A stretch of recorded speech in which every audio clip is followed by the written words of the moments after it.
Welcome back, everyone, to another reaction video. Well, today we're going to dive back into one of my favorite topics to discuss, and that is the Great War, World War I.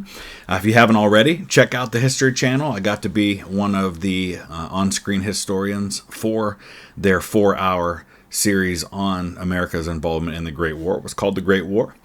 So you can check that out if you have a TV provider. I think you can see some clips on YouTube on their site.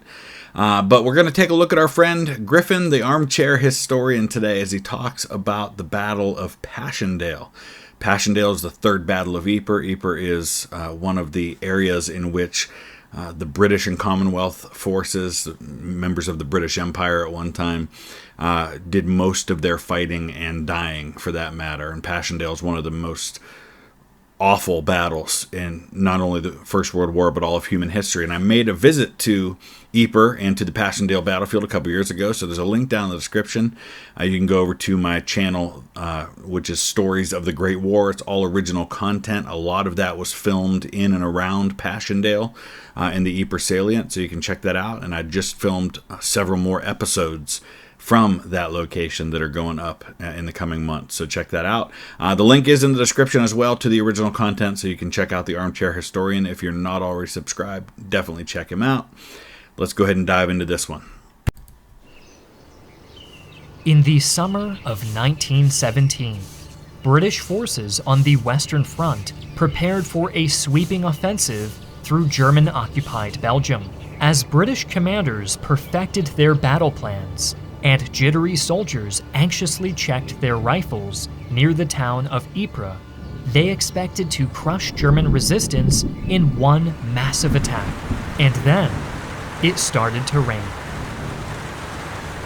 So let's talk real quick, because one of the things, anytime people take a look at the First World War and start looking at the battles in this part of Belgium, the first question is, how do you pronounce the name of the town? And if you're new to the channel or you haven't seen my First World War stuff before, there are French names and there are Dutch names for these places. Belgium was a country that was formed in the first couple of decades of the 19th century. About half of the so basically the north and west parts of Belgium speak Flemish, which is a dialect of Dutch. That's where Ypres is. The eastern and southern kind of part of Belgium, if you just think of Belgium as two pieces, they speak French. So Ypres is the French spelling of this town name, which goes back a long way, this town. And that was what was on all the British maps, but it's in the Flemish or the Dutch-speaking part of Belgium, and they spell it I-E-P-E-R, and they pronounce it Ypres. So that's typically what I go with. It's just the easiest way for me to do it. Bloody aftermath of the Somme saw little improvement for the beleaguered Entente powers. Several costly offensives on the Western Front had failed to significantly move the stubborn front line, and subsequent mutinies racked the French army. Yeah, 1916 is a nasty year on both sides. On the Western Front, you're dealing with Verdun, which is 300 days of horrible fighting, mainly between the French and the Germans. You had the Battle of the Somme, which goes from July 1st until mid-November of 1916, and that's mainly the British with a little bit of French fighting against the Germans. And so there are millions of casualties just in those two battles. And now you're into mid-1917, and you've already had in early 1917, you've had battles around Arras at places like Vimy Ridge in April.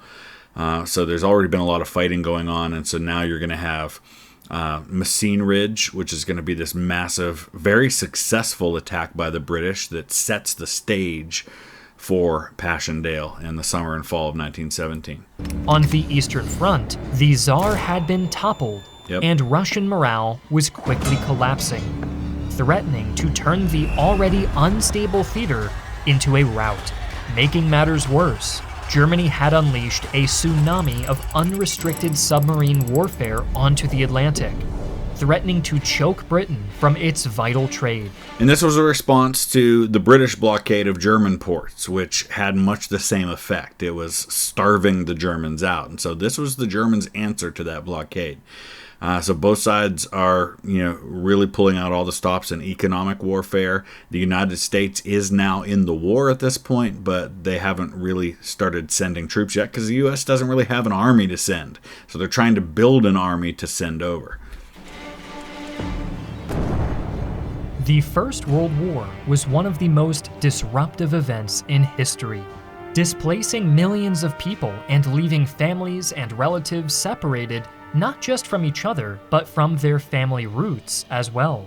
Though the United States had joined the war in April of 1917, it would be many months before they could render their new allies any significant assistance. Yeah, in fact, it's all the way into 1918 before the U.S. is involved in a significant way in the war. There are Americans fighting. You had the Lafayette Escadrille, for example, which is an American unit within the French Air Forces.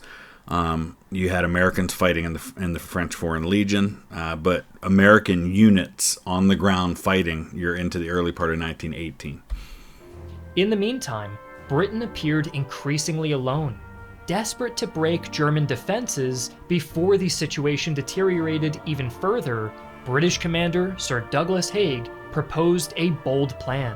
A decisive push through Belgium, coupled with an amphibious landing, would dislodge the German army from its defensive positions and deprive the deadly German submarine fleet of many strategic bases on the Flemish coast. So a couple of things about this. So Haig, by 1917, we're dealing with a new prime minister in the UK. You've got David Lloyd George, who does not see eye to eye with Haig. In fact, he does a lot to undermine Haig early on in his administration as the prime minister. But eventually they kind of come around. Haig wanted to launch this offensive in 1916. He didn't want to fight at the Somme. The only reason the Somme happens is, number one, because it's the place where the French and British lines come together. It's not the place the British want to attack. It's not even the ideal place to attack because the Germans are so well dug in there, but it's because that's where they come together. But it's also important because they need to relieve some of the pressure on Verdun. Haig all along had wanted to attack in Ypres. He thought that was the place to go. He wants to hit those coastal ports so he can stop the unrestricted submarine warfare, which is picked up again now.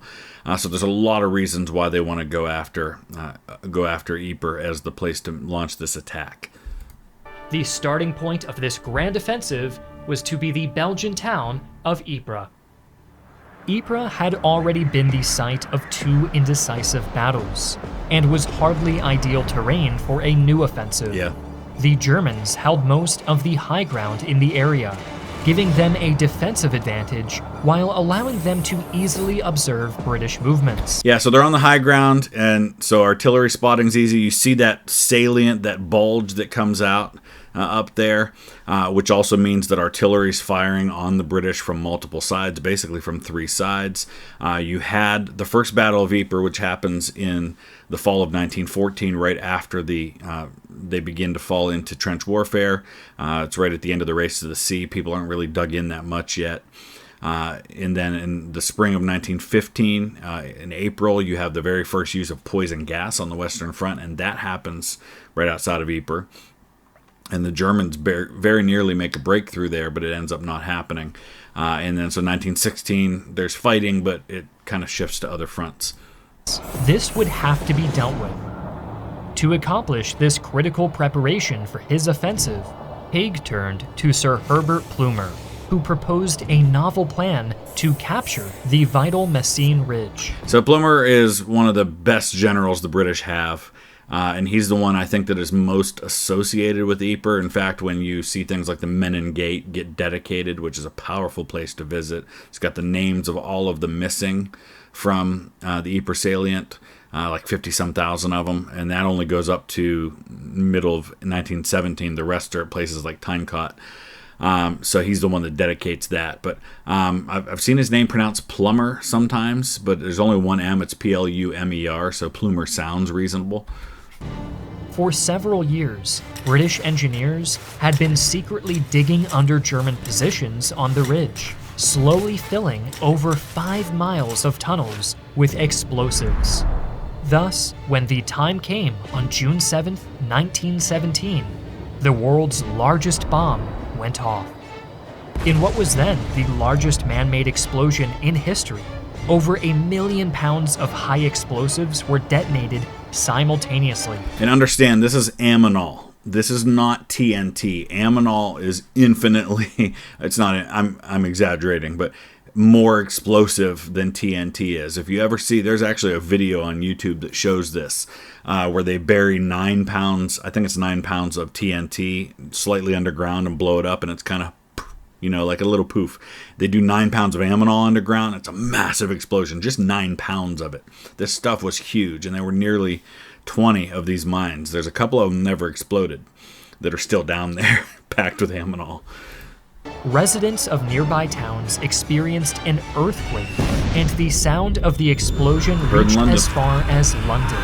And 10,000 Germans are instantly killed. 10,000 Germans are killed in these explosions. In an instant, craters up to 400 feet across swallowed entire sections of the front, burying up to 10,000 German soldiers in superheated Belgian soil.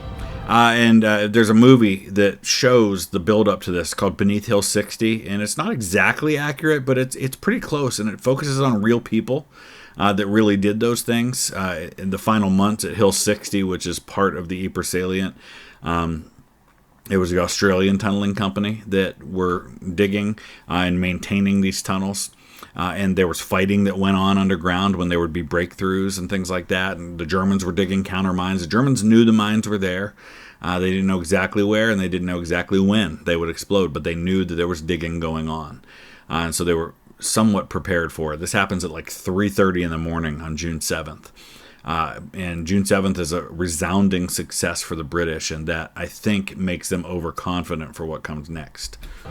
Just seconds later, thousands of British guns opened up in a murderous barrage, adding to the apocalyptic carnage. Horrible Faced stuff. with legions of advancing British infantry, German defenses on the Messines Ridge crumbled, just like the ground beneath their feet. Though the operation at Messines had achieved its objectives with spectacular success, Haig wanted to advance further than was originally planned. Unaffected by the opening explosion, German defenders in these rear areas put up fierce resistance, and British troops only achieved victory after a week of grim fighting. So understand that by 1917, the Germans are heavily employing what's called defense in depth, which is they don't put their strongest line on the front line. They put, I think it's too extreme to call it an outpost, but they put a thinner front line in favor of stronger support and reserve trenches, where they can quickly counterattack and recapture ground once they know where the attacks are coming. What had begun as a crushing triumph faltered into a costly victory. Nevertheless, with the Germans dislodged from their strategic positions on the Messines Ridge, the path lay open for Haig to launch his decisive hammer blow near Ypres. Instead, what followed was almost 7 weeks of inaction. Hoping to ensure that his offensive had an appropriately aggressive commander, Haig spent precious time integrating a new general, Sir Hubert Gough, into the planned attack, with deadly consequences to come. Horrible mistake in hindsight, because not only because of the delay, which allows the Germans time to prepare and to regroup, but also because the weather gets increasingly worse. In the weeks of British delay, the Germans had been busy strengthening their defenses near Ypres. Due to the swampy nature of the terrain, the Germans erected breastworks rather than trenches, reinforced with thousands of concrete bunkers and fortified farmhouses. This is why in the Ypres salient, unlike other places, you see a lot more German pillboxes. If you go there even today, if it rains a little bit, the rain is practically just sitting on the surface. And if you dig a couple of feet down, you're at groundwater. Because remember, this part of Belgium is a lot like the Netherlands. It's basically at or below sea level, and it rains there a lot. And so the water table is very high. Places like the Somme, the Germans are digging 30, 40 feet down. And they've got these really strong underground shelters to protect them from artillery. You can't do that here. So they build all these pillboxes on top. And so they're everywhere, even today. Behind this primary line of defense lay an additional German trench line housing thousands of German reserves. There's your defense in depth. Artillery was dragged into position, machine guns were sighted, and poison gas was stockpiled. In their 7 weeks of hesitation, the soggy Flemish landscape facing the British had become a killing field. On July 31st, the long-delayed British offensive finally began. Originally timed to take advantage of the morning's first rays of sunshine, ominous clouds instead covered the sky. As British troops struggled to their objectives, the rain began. A hail of machine gun fire added to the misery, and German artillery unexpectedly opened up in a brutal bombardment. I know there have been worse places and worse conditions in history, but I'm not as familiar with those. When people ask me what is the one place in time you would not want to be a soldier, for me it's always Passchendaele. A British, especially an Anzac or a Canadian soldier at Passchendaele, those conditions are some of the most horrible that I can imagine having to fight in. There's a quote from one of the guys, and I quoted this in my video from Crest Farm, which is where the Canadians launched the final attack in October and November of 1917 on Passchendaele, the village. It's called Passchendaele today. Where he said we couldn't understand why in the name of God anyone ordered an attack like that over terrain like that. It was impossible. And that really sums it up. Cloudy skies had led the British to miscount their enemy's guns. With rain coming down in droves, British tanks became stuck in the mud, leading the infantry to fend for themselves against the well-prepared German defenses. If you start looking at the Victoria Cross citations for the dozens and dozens of Victoria Crosses that were awarded for the Passchendaele offensive, you start seeing a common theme, and that common theme is guys jumping out of cover and silencing some of these pillboxes or machine gun nests, often at the cost of their own life. That's what they were regularly facing in this offensive. Things were not off to a good start. At the end of the offensive's first day, 27,000 British soldiers had become casualties for a gain of just 18 square miles. Though the operation had been more successful than the first day of the Somme, and the Germans had suffered heavy casualties as well, German defenses had largely held firm, and the imagined thrust to the Belgian coast appeared to be a distant dream. Yeah. As the sun rose on the morning of August 1st, the patter of rain still mingled with the distant boom of artillery and the cries of the wounded. Despite the inclement weather, Haig and Gough continued to plan additional offensive operations. However, as they plotted further advances from their command positions behind the front line, both men were tragically unaware of the full situation unfolding near Ypres. Yeah, and I know a common theme that people have when they talk about the British Army as lions led by donkeys, but I think that's an unfortunate description of the situation. First of all, it wasn't a field marshal's job to be on the front lines. His job was to be back further. That's why you have a system in place where you have armies and then corps commanders and divisions and then your regiments, your battalions, and on down. There's a system in place for this stuff to work its way up the chain of command. But sometimes the understanding at headquarters is not the understanding of what's on the ground, and the attitude of the generals and their confidence and their belief in what they are able to accomplish sometimes determines what situation reports they provide.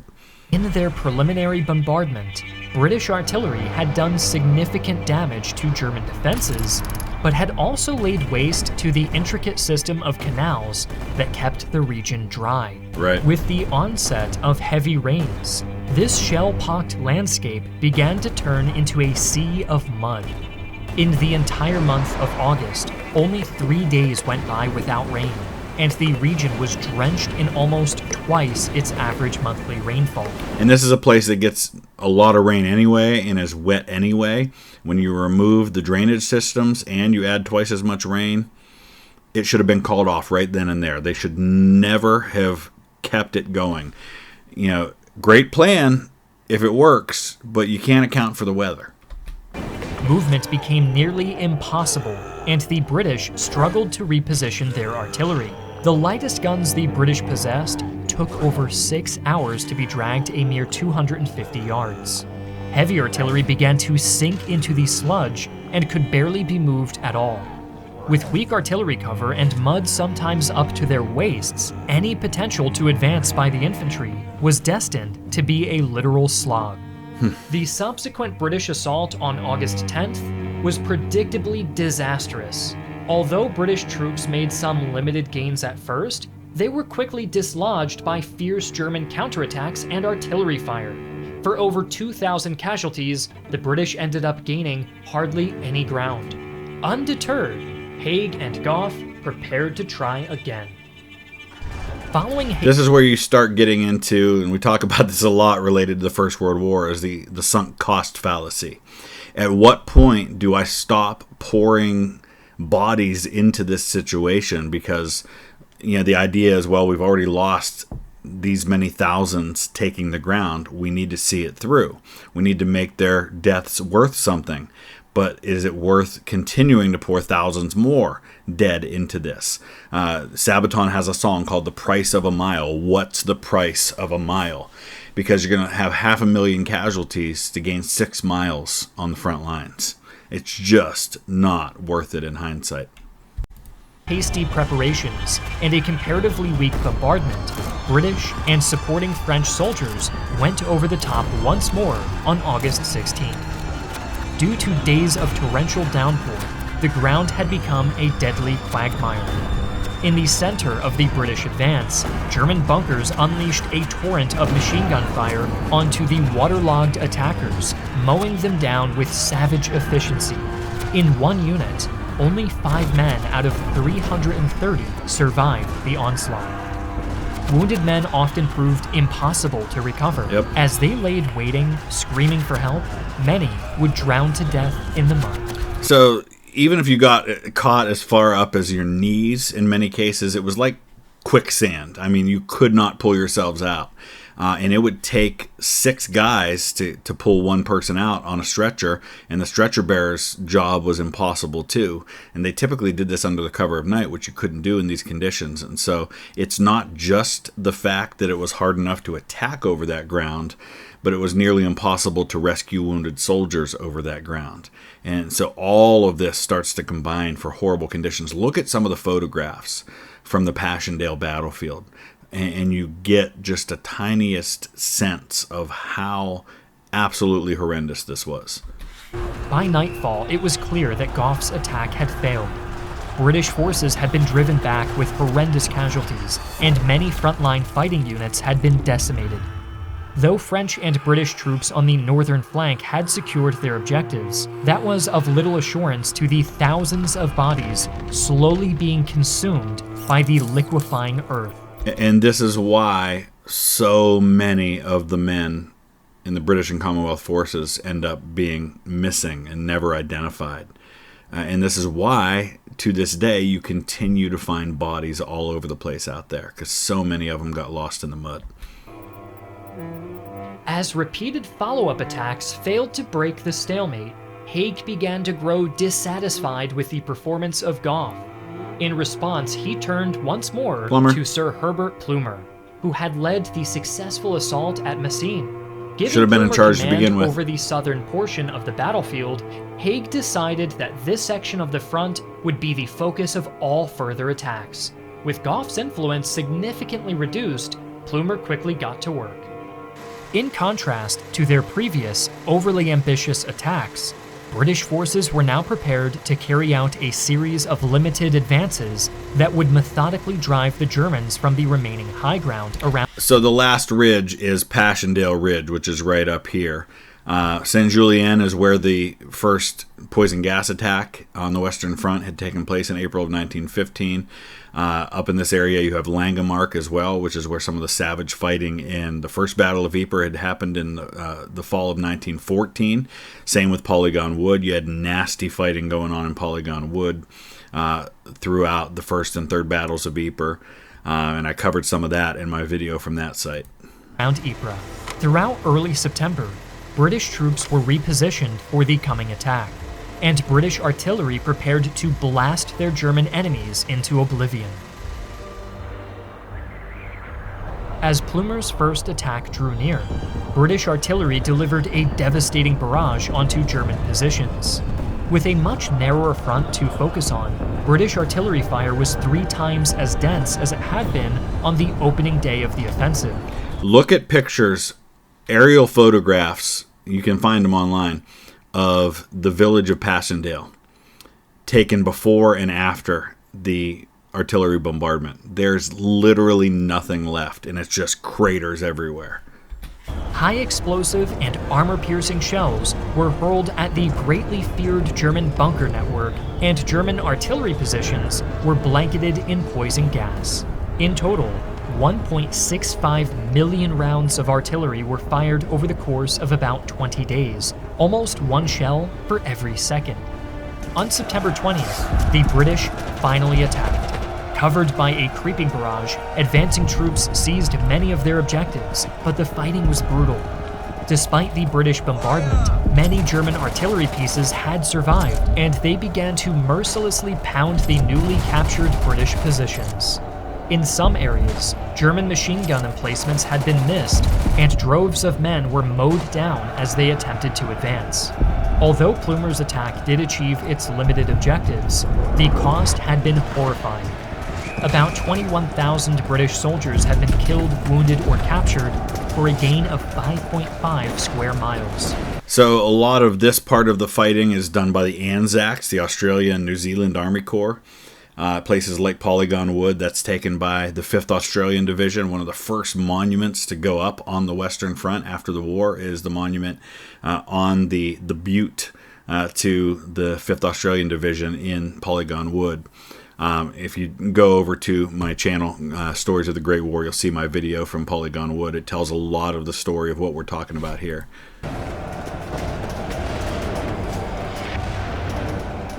Undeterred, Plumer launched further attacks on September 26th and October 4th using similar tactics.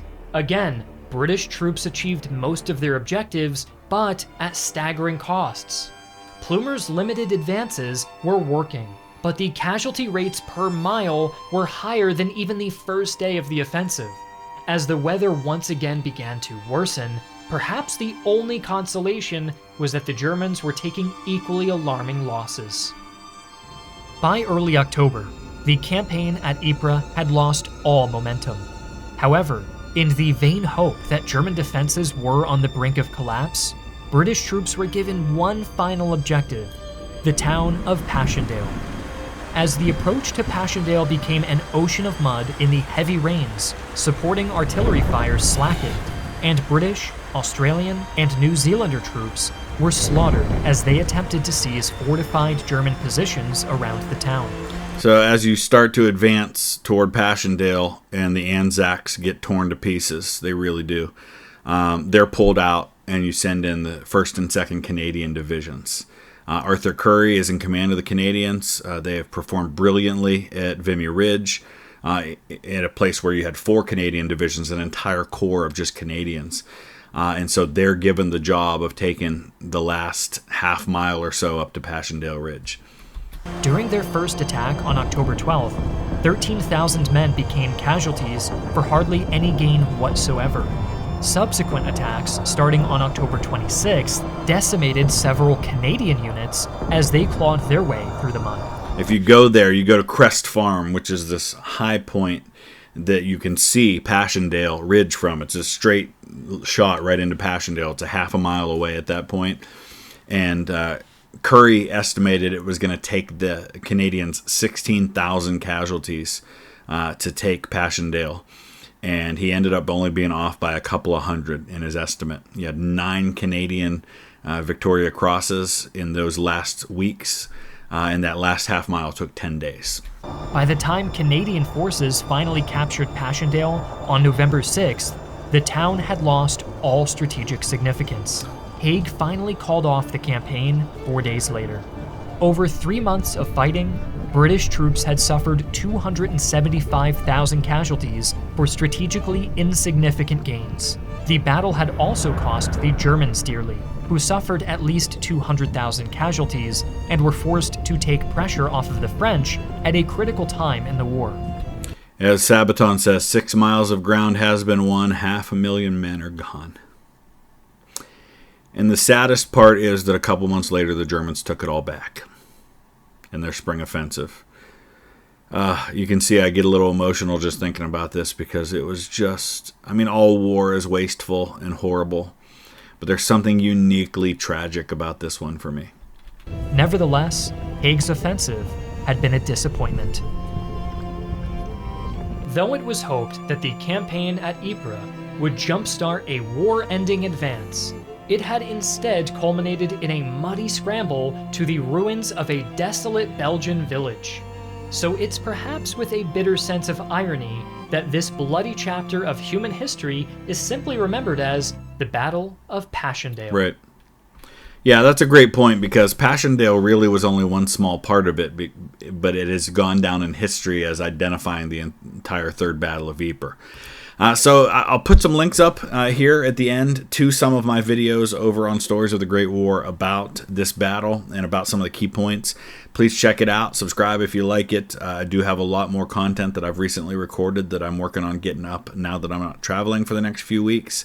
I've got some time to get back to some of my original content and get that up for you. Check it out if you would. Thanks for watching.